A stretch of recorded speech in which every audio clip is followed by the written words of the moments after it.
Please video पर like और comment जरूर करें।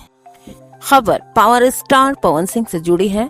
सुपरहिट फिल्म मोहरा का बन रहा है भोजपुरी वर्जन। 90s की सुपरहिट फिल्म मोहरा का बन रहा है भोजपुरी वर्जन। पवन सिंह उड़ाएंगे गर्दा और हाँ दोस्तों, पैन इंडिया पर रिलीज होगी।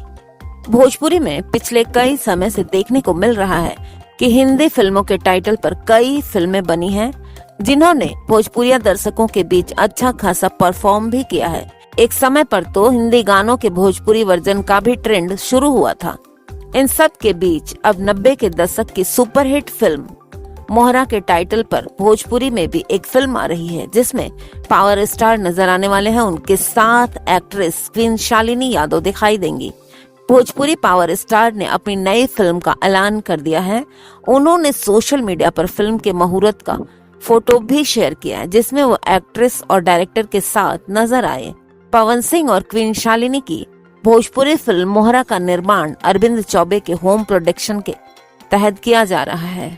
दोस्तों, वीडियो अच्छी लगी हो तो लाइक कर दीजिएगा, चैनल को सब्सक्राइब करके वीडियो शेयर भी कर दीजिएगा। और सबसे जरूरी बात, जी हाँ, रिक्वेस्ट आपसे कि कमेंट और लाइक जरूर कीजिएगा। Thank you.